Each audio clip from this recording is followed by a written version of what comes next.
Varicose veins కి సరైన చికిత్స కోసం సంప్రదించండి ఎవిస్ హాస్పిటల్. నమస్తే రమ్మగారు. నమస్తే జయ. రమ్మగారు, 2024కి టాటా చెప్పేసి బై బై చెప్పేసి 25కి వెల్కమ్ చెప్పేస్తున్నాం, స్వాగతం పలకబోతున్నాం మరి కొద్ది రోజుల్లో. 24 ఎలా ఉంది, మీ అనుభూతి ఏంటి? చాలా స్పీడ్గా పరిగెత్తేసింది కదా, చాలా తొందరగా. అందరు ఇదే మాట అంటున్నారండి, ఎవరితో మాట్లాడినా 24 ఎందుకో స్పీడ్గా అయిపోయినట్టే అనిపించింది జయ. అవే రోజులు అవే నెలలు అన్నీ అవే అయినా కూడా మనకి అలాంటి ఫీలింగ్ అయితే వచ్చింది. అప్పుడే డిసెంబర్ వచ్చేసిందా అనిపించింది ఈసారి అయితే. డిసెంబర్ వచ్చేసింది, అప్పుడే 20 తారీఖుల్లోకి వచ్చేసాము. ఏముంది 10 రోజులు తిరిగేసరికల్లా 25 వచ్చేస్తుంది.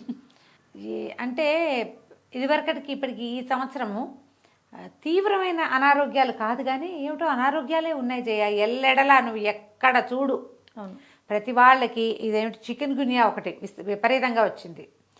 జలుబు ఎవరికైనా చేసిందంటే ఇంకా అది వదిలిపెట్టలే. ఈ ఏడాది దగ్గు వస్తుంటే నెలల తరబడి జీరగొంతులు గీరగొంతులు, రకరకాల కంఠస్వరాలు, ఆ తలనొప్పులు, ఈ మోకాళ్ళ నొప్పులు అవి వచ్చిన వాళ్ళు అసలు చికెన్ గున్యా వస్తే వదిలిపెట్టకుండా అలాగే ఉంది. కొంచెం ఆరోగ్య సమస్యలు బాగానే బాధించాయి. అంటే ఇవి మరి తీవ్రమైంది ప్రాణాపాయ స్థితులు రాలా. ఇప్పుడు కోవిడ్ అని ఒక పేరు పెట్టకపోయినా ఎన్ని వైరస్లు వచ్చినాయో. వైరస్లో అంటే చాలు వామిటింగ్స్, మోషన్స్, ఎక్కడో తిన్నావు మర్నాడు వామిటింగ్స్, మోషన్స్. నువ్వు కూడా 2 సార్లు 3 సార్లు చూసావు. చాలా ఇబ్బంది పడ్డాను. ఎక్కడికి వెళ్ళినా మనం ఇలాంటి స్థితినే ఎదుర్కొన్నాం 24లో. సరే కొంచెము నిరుడి మీద ఈ ఏడాది ఏమైనా మరి కాస్త ప్రమాదాలు అలాంటివి ఒక రవ తగ్గినాయేమో. అన్ని రాష్ట్రాల్లోనూ ప్రభుత్వాలు మారినాయి, కొన్ని చోట్ల అవే ఉన్నాయి. ఏదో అట్లా అట్లా తాపీగా నడిచింది అనుకో. ఇంకొంచెం బెటర్మెంట్ కావాలేమో జయ మనకి వచ్చే సంవత్సరానికి. ఈ వైరస్లకి దొరికిపోకూడదు మనం. దొరికిపోకుండా ఉండాలంటే ఇమ్యూనిటీ పెరగాలి. ఇమ్యూనిటీ పెరగాలంటే ఏం చెయ్యాలి, ఎలాంటి ఆహారం తీసుకోవాలి, మనం ఏమి తినకుండా ఉండాలి. అసలు ఎక్కడికి వెళ్ళి ఏం తిన్నా ఏం తాగినా జబ్బును పడ్డాం. అవును, ఏ ఊరు వెళ్ళినా సరే జబ్బే మనకి. ప్లాస్టర్ వేసుకోవటం, మూతికి ప్లాస్టర్లు వేసుకుని జిప్పేసుకుని ఉండటమే మన సంగతి. కొంచెం హెల్దీగా ఉండటానికి కానీ ఒకటి ఉంది. కోవిడ్ తర్వాత మనకి ఫుడ్ ఇంటేక్ వాటిలలో మనం చాలా జాగ్రత్త పడ్డాం. ఇదివరకు అట్లాగా జనాల్ని కావలించుకోవటాలు అవి మానేసాము. ఎక్కడికైనా వెళ్తే మనం మంచినీళ్ళు మనమే క్యారీ చేయటం మొదలుపెట్టాము. నువ్వు బజార్ వెళ్ళినప్పుడు చూడు, సినిమా హాళ్లలో కూడా సొంత వాటర్ బాటిల్స్ క్యారీ చేసే వాళ్ళే ఎక్కువ కనపడతారు. అవును అవును. తిండి కూడా ఇదివరకటి మీద జాగ్రత్తగా తింటున్నాం మనం. ఎక్కువ స్పైసెస్ వాడుకోవటం, ఈ కషాయాలు అలవాటైనాయి అందరికీ, గ్రీన్ టీలు అలవాట్లు వచ్చినాయి, కాఫీ టీ అలవాట్లు తగ్గించుకున్నాము, కొన్ని హెల్దీ హ్యాబిట్స్ వచ్చినాయి. ప్రతి సంవత్సరము మనం ఇది ఒకటి మాట్లాడుకుంటూనే ఉంటాం. ప్రతి వాళ్ళు ఇన్ని 12 నెలల్లో మనం ఏం తప్పటి అడుగులేసాం, ఏం పొరపాట్లు చేసాం, ఎక్కడ చిన్న చిన్న కరెక్షన్స్ చేసుకుంటే మన జీవితం బాగుండేది అనేది ఒక పునరాలోచన, ఒక సింహావలోకనము తప్పకుండా చేసుకోవాలి. మనం ఎక్కడ పప్పులో కాలేసాం. ఇప్పుడు నీది నాకు తెలియదు, నాది నీకు తెలియదు కదా జయ, చెప్పుకుంటే కానీ ఎవడిది వాడికి మన ముఖానికి మనకి అర్థం కావాలి, మనకు తెలుసు కదా. ఎవడి చేయొద్దాం వాడికి తెలుసు. ఇప్పుడు మొహం చూసుకోవాలంటే అర్థం కాదు, చేయి చూసుకోవడానికి అర్థం ఎందుకు? అది మన సంగతి చూసుకోవడానికి మనకి ఒక జడ్జిమెంట్ అక్కర్లా, మనకి మనమే జడ్జిలం. కరెక్ట్. ఎక్కడ మనం గోతులో పడ్డాం, ఎక్కడ పప్పులో కాలేసాం, ఎక్కడ ఫెయిల్ అయ్యాం, ఇది ఆలోచించుకోవాలి. ఇప్పుడు ఏం చేస్తాం జనరల్గా నేళ్ళ నుంచో న్యూ ఇయర్ పార్టీలే చేసుకుంటున్నాం. ఈ న్యూ ఇయర్ పార్టీ వల్ల ఏం మారింది? వాతావరణం మారలేదు, ఏమీ మారదు. మనం మారేది ఏమిటి? డేట్ మారిపోతుంది అంతే. 25 వేయటం మొదలు పెడతాం మనం. ఒక సంవత్సరం మన జీవితంలో నుంచి తగ్గిపోయినట్టు, చిన్నవాళ్ళకేమో పెరిగినట్టు. అంతేగా, అంతే కదా. పిల్లలు పెద్దవాళ్ళు అవుతారు, మనం పేదవాళ్ళం అవుతాం. అదే జరుగుతుంది. అయితే ఈ మార్పు లేదు, ఏం మార్పు లేదు, దీన్ని మనం చేసుకోకర్లేదు. ఉగాది పండగే మనం చేసుకోవాలి, న్యూ ఇయర్ రిజల్యూషన్స్ అవి ఇప్పుడేం అక్కర్లేదు. ఇలాంటి భావజాలాలు చాలామందిలో ఉన్నప్పటికీ నేను కూడా అలాగే అంటాను, ఇప్పుడేం అవసరం లేదు. కాకపోతే ఈ డేట్ మారిన తర్వాత ఈ డేట్లతో పాటు మన ఫేట్ కూడా మనం మార్చుకోగలమేమో ఆలోచించుకోవాలి. దీనికి ప్రధానంగా ఏంటంటే నేను చెప్పిందే కదా, ముందే అనుకున్నాం. ఎక్కడెక్కడ పప్పులో కాలేసామో ఆ పప్పుని కరెక్ట్ చేసుకోండి. ఎస్. ఇప్పుడు మామూలుగా ఈ న్యూస్ పేపర్స్లో వాటిలలో చూస్తాం చేయ, ఈనాడు వాటిలలో పేపర్లలో చూసేవాళ్ళు ఈ సంవత్సరం జరిగినవి అన్నీ ఒకటి రాస్తుంటాడు లిస్టు. ఇవి జరిగినాయి, ఇన్ని అవి జరిగినాయి, ఇన్ని అద్భుత సంఘటనలు, సంవత్సరం ఇవి జరగకూడదు, కొన్ని కావాలి అవి రాస్తారు. మనం ప్రతివాడు మన జీవితానికి ఇదనే ఆలోచించుకోవాలి. న్యూ ఇయర్ పార్టీ ఎక్కడ చేసుకుందాము, న్యూ ఇయర్లో ఏం చేద్దాము అనేది ఆలోచిస్తాం కదా. ఇప్పుడు ఏం చేసాము ఈ ఏడాదిలో, ఎక్కడ ఫెయిల్ అయ్యాము, దేనివల్ల సక్సెస్ అయ్యాము, ఎవరి హెల్ప్ తీసుకున్నాము, అలాంటివి ఆలోచించండి. వీళ్ళకి మనం ఏం చేయగలము, మన దేశానికి మనం ఏమైనా చేయగలమా, ఎక్కడైనా కనీసం ఒక మొక్క పెట్టినా దేశానికి మేలు చేసినట్టే మనం మరే కదా. అంత చిన్నదైనా అంతేగా. మన ఇంట్లోకి ఏ ప్లాస్టిక్ రద్దుని రానివ్వకుండా చేసినా మనం దేశానికి మేలు చేసినట్టే. పొరపాట్లు ఏమైనా చేసామో ఆలోచించుకుని ఏమేం చేసామో వాటిని కరెక్షన్ చేసుకోవాలేమో అని అనుకుంటాను జయ.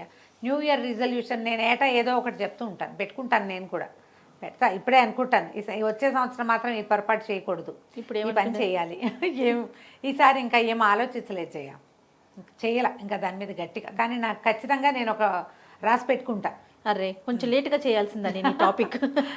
24లో మీకు బాగా బాధించిన విషయం ఏమన్నా ఉందా రమ్మగారు? ఓవరాల్గా మీ పర్సనల్గా కావచ్చు, ఓవరాల్గా కావచ్చు.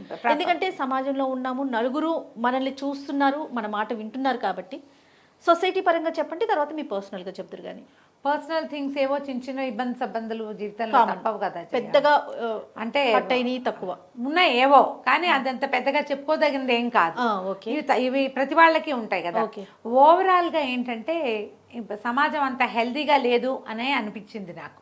సమాజం హెల్దీగా లేదు, జనం ఇబ్బంది పడుతున్నారు, కొన్ని పద్ధతులు మార్చుకోవాలి. ఈ సంవత్సరం ఇంకా వేలం వెర్రి పెరిగిందేమోనని అనిపించింది. మనం ఇతరులని విమర్శించడాలు అవి చాలా ఎక్కువైపోయినాయి ప్రతి వాళ్ళకి కూడా. ప్రతి వాళ్ళని లెగ్ పుల్లింగు. మనం ప్రమాదకర స్థితుల నుంచి బయటపడ్డాం. మనం ఉన్న ప్రమాదకర స్థితి అప్పుడు బతుకుంటే చాలరా భగవంతుడా అనిపించింది, నిరుడు ముందరేడు. ఈ సంవత్సరం మన దారిని మనం విశృంఖలంగా అయ్యి ఎవరో ఒకళ్ళని ఎంతసేపు లెగ్ పుల్లింగ్ చేయటం, ఎవరైనా ఓ చోట కనపడంగానే వాళ్ళ మీద వ్యతిరేకంగా మాట్లాడేసేయటము. ఈ ఏడాది 24లో చాలా ఎక్కువ ట్రోల్స్ అవి ఎక్కువ ఉన్నాయి జయ. అసలు ఎట్లా అంటే మీడియాలో ఉండి మనం ఈ మాట మాట్లాడకూడదేమో నాకు తెలియదు, కానీ పర్సనల్గా కూడా పెద్దగా వెళ్ళిపోయి ఎవరిని చూసి మాట్లాడేసి ఎవరిని ఎక్కడా వదిలిపెట్టలేదు, మనం తోచినట్టు మాట్లాడేసి ట్రోల్ చేసేయటం. తర్వాత బ్లడ్ రిలేషన్స్ అవన్నీ బాగా తగ్గిపోయినాయేమో అనిపించింది. రిలేషన్స్ మీద కదా జనాలు రిలేషన్స్ కి ఇంపార్టెన్స్ ఇవ్వడం చాలా తగ్గిపోయింది జయ. పూర్తిగా అసలు బంధాలు అనుబంధాలు ఏం కనిపించట్లేదు, తగ్గుమొహం పడుతోంది. నేను నా పిల్లలు, నేను నా పిల్లలు. మరి ఆ పిల్లలకి రేపొద్దున మన మీద ఉంటుందో ఉండదో తెలియదు, అది ఎలాగూ లేదు కదరా. అది ఉండదమ్మా. అది నేనైతే అది గమనించానండి. నువ్వు చెయ్యందే మనం మొదటి రోజు నుంచి ఒకటే వాక్యం అంది, నువ్వు చెయ్యని ఏది నువ్వు ఎక్స్పెక్ట్ చేయలేవు, అది జరగదు అసలు, అది జరగదు. ఈ ఏడాది ఎప్పటికంటే కూడా ఎక్కువ మనకి ట్రోల్స్. మనం కూడా ఈ వేరే దేశాల్లో ఉన్న వాళ్ళలాగా పేపర్ల వాళ్ళు, టీవీల వాళ్ళు, మనము అందరూ ఒకళ్ళ వెనకాల పడ్డం, వాళ్ళ జీవితాన్ని తీసుకొచ్చి రోడ్డు మీద పెట్టి అందరితోటి నానా మాటలు అనిపించటము, అక్కర్లేని మాటలు. వాడు ఎవడో పెళ్లి చేసుకున్నారో చేసుకోలేదో, ఉన్నారో పోయారో, అసలు ఒకళ్ళకి ఎవ్వరికీ పర్సనల్ స్పేస్ ఉండనివ్వకుండా చేస్తున్నాము ఇప్పుడు మనం. అంతెందుకు దూరిపోతున్నామో తెలియదు. ఈ పద్ధతులు కొంచెం మార్చుకోవాలేమో అని అనిపిస్తుంది జయ. ఓవరాల్గా నేనైతే అదే ఫీల్ అవుతున్నా. ఎందుకు వీళ్ళని ఇంత చేయాలి, ఇట్లా వదిలేయచ్చు కదా, ఎవరికి వాడి సొంత జీవితం, వాడిని జీవించనివ్వచ్చుగా. ఏమిటో మనకే కావాలి అన్నీ. పోనీ నీ సొంతదేమైనా బాగుందంటే నువ్వు పెద్ద గురువింద గింజవి. ప్రతిదీ గురువింద గింజే కదమ్మా, ప్రతి జీవి గురువింద గింజే. నీ వెనకాల ఎంతో నలుపు ఉంటుంది, అవతల వాడి నలుపుని ఎంతసేపు ఎక్కడ వేరే వాళ్ళని బ్లేమ్ చేసేయటమే అంతే. టోటల్గా కొద్దిగా అది తగ్గించుకుంటే బాగుంటుంది. ఇప్పుడు మనం జనరల్గా జయ న్యూ ఇయర్ రిజల్యూషను లేదా జీవితానికి సంబంధించి ఒక నిర్ణయం తీసుకునేటప్పుడు నాకు అది కావాలి, నేను అలా అవ్వాలి, ఇవి ఆలోచిస్తాం. నువ్వేం చేయాలి దానికి మనం బేసిక్ ఏం తెలుసా, దీనికి నీకు ఒకటి కావాలి, నువ్వు ఒకటి చెయ్యాలి అంటే నువ్వు ఒకటి మానేయాలి అనేది ఒకటి ఉంటుంది. ఒకటి ఇవ్వాలి, ఒకటి మానేయాలి. నువ్వు ఏమి ఇస్తావు ప్రపంచానికి? నీ సాత్విక ప్రవర్తన ఇవ్వు, నీకు అద్భుతమైన పాజిటివిటీ దొరుకుతుంది. నీ మౌనాన్ని ఇవ్వు, ప్రపంచం నిన్ను స్వాగతిస్తుంది. నువ్వు మౌనాన్ని ఇవ్వ, నీ నోటుకొచ్చినట్టు మాట్లాడతావు. నిన్ను నోరు మూయించడానికి ఎంతమంది సిద్ధమవుతారు రేపొద్దున, మరి కదా. ఇదే ధోరణి, మనం ఈ ఆలోచన ధోరణి మార్చుకుంటే భవిష్యత్తు ఎప్పుడు బాగుంటుంది. న్యూ ఇయర్ రిజల్యూషన్ అంటే నీకేం కావాలి, నేను అది చెయ్యాలి, అక్కడికి వెళ్ళాలి, ఇది చూడాలి, నేను సంపాదించాలి తో పాటు, వీటన్నిటితో పాటు నేను ఎక్కడ తగ్గాలి, ఏది తగ్గించుకోవాలి, ఏది మానేయాలి, ఏ రకమైన ధోరణిని నేను అలవర్చుకోవాలి ఏదైనా సాధించాలంటే మనకు ఒక రకమైన లివింగ్ స్టైల్ కావాలి కదా. మరి ఇలా ఆలోచించండి. కాదు ఒక నలుగురు కూర్చుని మాట్లాడుకుంటారు. న్యూ ఇయర్ రిజల్యూషన్ ఏంటంటే కనీసం ఒక్కళ్ళైనా ఇలాంటి మాటలు చెప్పండి. కాదరమ్మ గారు, మనం ప్రపంచ దేశాలను చూసాం. యుద్ధాలు చేసుకొని ఎన్ని ప్రాణాలు పోయినాయి. దేవుడి లక్షల వల్ల మంది. మన దగ్గర ఏం లేవు. మనం భారతదేశంలో పుట్టడం నిజంగా గర్వకారణం అనుకోవాలి, మనం అదృష్టవంతులు అనుకోవాలి. అలాంటి పరిస్థితి లేదు. మీరు అన్నట్లుగా బతుకు జీవుడా, నేను బతుకుంటే చాలు అని దండం పెట్టుకున్న సిచ్యువేషన్ నుంచి హ్యాపీగా మళ్ళీ నార్మల్ లైఫ్లోకి అందరం వచ్చేసాం. దానికి దండం పెట్టుకోవాలి. ఈ నెగిటివిటీని పెంచి పోషించుకోకుండా ఉంటే బాగుంటుంది కదా. అంతర్యుద్ధాలకి దారి తీసే రకంగా చేసుకోకండి. ఈ అంతర్యుద్ధం దేశాల మధ్య, దేశాలు పెద్ద పెద్ద సమాజాల్లో కాదు, చిన్న చిన్న ఫ్యామిలీ సమాజాల్లో కూడా అంతర్యుద్ధాలే. ఈ ధోరణి తగ్గించుకోండి. సెల్ఫిష్నెస్ని కొద్దిగా మార్చుకోవాలి. ఇది ఇవాళ కాదే, ఏనాడో చెప్పారు, సొంత లాభం కొంత మానుకు పొరుగువాడికి తోడుపడబోయి అన్నారు. పక్కింటి వాడికి వద్దు, కనీసం మన ఇంట్లో వాడికి తోడుపడండి. కొంచెం మన బిహేవియర్లో కరెక్షన్స్ ఏమైనా ఉన్నాయా, ఈ సంవత్సరంలో మనం చేసిన పొరపాట్లు, మన వల్ల అయిన గొడవలు, మన వల్ల అయిన తప్పిదాలు, ఏ ప్రాబ్లంకి మనమే కాజ్ అయ్యాము అనేది ఎవరికి వాళ్ళు ఆలోచించుకుని చిన్న చిన్న కరెక్షన్స్ చేసుకోండి. ఎప్పుడు ఇతరులని నిందించేటప్పుడు, మనం ఏంటి అనేది ఇతరులని కరెక్ట్ చేసేటప్పుడు, ఇతరులని నువ్వు విధి అని వేలెత్తి చూపించేటప్పుడు మనమేమిటి అనేది ముందు ఒక్కసారి మనం ఆలోచించుకోవాలి. ప్రతి సంవత్సరము చివరి భాగంలోకి వచ్చాం, మళ్ళీ ముందుకెళ్తాం. కొత్త భాగం, కొత్త ఫ్రెష్ ఫీలింగ్లోకి వెళ్తాం కదా. ఆ ఫ్రెష్ ఫీలింగ్కి ముందు మనం ఎదుర్కొన్న బెటర్ ఎక్స్పీరియన్సెస్, మన వల్ల ప్రపంచానికి ఎదురైన బెటర్ థింగ్స్, వాటిని సరి చేసుకుని ముందు రోజులు మరింత బాగుండాలి. సమాజం అంతా బాగుండాలి. ఆ మంచి సమాజంలో మనం ఉండాలి, మనం కూడా బాగుండాలి. సమాజం బాగుండటానికి మనం ఏం చేయాలి అనేది ఒక చిన్న ఆలోచన. నలుగురు కలిసి కూర్చున్నప్పుడు మాట్లాడుకున్నా మనల్ని మనం కరెక్ట్ చేసుకుంటాం కదా. ఇది నువ్వు సమాధానం చెప్పక్కర్లే, నేను లాస్ట్ ఇయర్ అలా చేశాను అని నువ్వు ఘోషణగా ఎవరికీ చెప్పద్దు. నీ లోపల నువ్వు సరి చేసుకో. అద్దం చూసి మొహం దిద్దుకోండి చక్కగా, అంతే. ఇప్పుడు మనం నెక్స్ట్ ఇయర్, ఈ ఏడాది చేసిన చెడువే తప్పో పొరపాటో వచ్చే సంవత్సరం చేయలేదనుకోండి, ఆటోమేటిక్గా ఈ గాయాలు తగ్గిపోతాయి. ఎవరికైనా సారీ చెప్పదలుచుకుంటే చెప్పేయండి, నా వల్ల ఈ పొరపాటు అయింది, ఈ బ్యాడ్ థింగ్ దీంతో సరిపెట్టేద్దాం, వచ్చే సంవత్సరం బాగా చేసుకుందాం, మనం కలిసి ఉందాం, సరిగ్గా ఉందాం. ఆ సారీ చెప్పడానికి మనమే ముందుండాలి. రకరకాల దుస్సంఘటనలు, మృగాల్లాగా అయిపోవటం మనుషులు.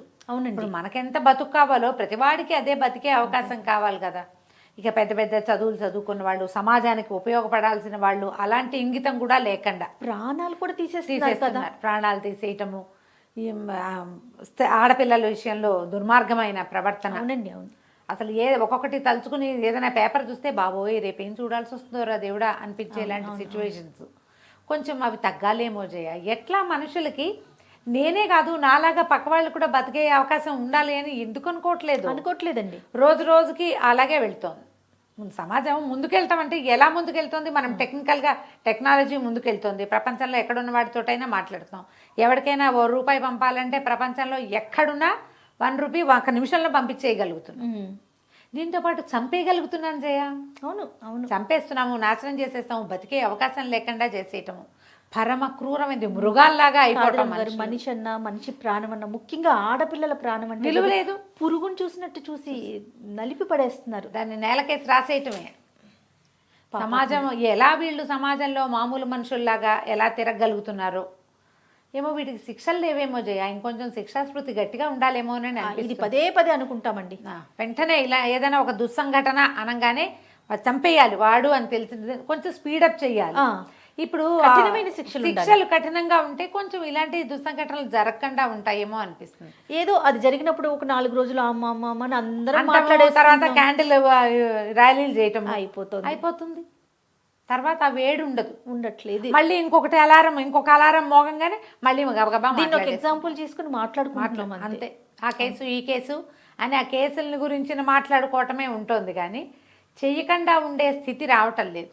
ఏమో ఇలాంటివి, ఈ అన్నదమ్ములు లేరు, అక్క చెల్లెళ్ళు లేరు, వీళ్ళ కొట్లాటలు, ఇదంతా ప్రపంచానికి తెలిసిపోతూ ఉండటము. డబ్బు, అవును, చటుక్కుని ఏదైనా చిన్నది వస్తే క్షణం చాలు మన జీవితాలు ఆఫ్ అయిపోవటానికి. అవును, ఎందుకో దేనికోసం తాపత్రయపడుతున్నామో తెలియకుండా అయిపోతుంది.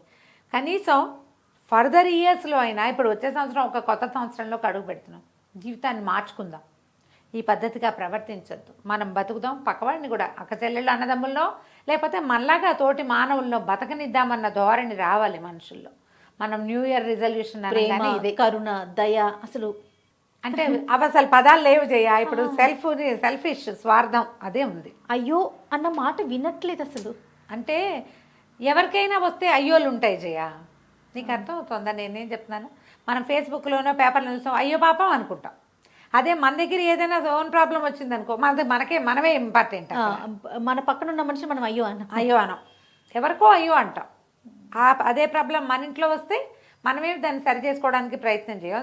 నాదే కావాలి, నాదే చెల్లాలనుకుంటాం. మనుషుల ధోరణిలో కొంచెం మార్పు వస్తే బాగుంటుంది. మన ఆరోగ్యం మీద దృష్టి పెట్టడం, ఆలోచన శైలిలో మార్పు రావటం, ఈ రెండు వచ్చే సంవత్సరానికి చాలా అవసరమని అనిపిస్తుంది. మరి తప్పకుండా రమ్మగారు ఇంకొకసారి సుమన్ టీవీ ప్రేక్షకులందరికీ సుమన్ టీవీ ప్రేక్షకులందరికీ కూడా మనం నూతన సంవత్సర శుభాకాంక్షలు.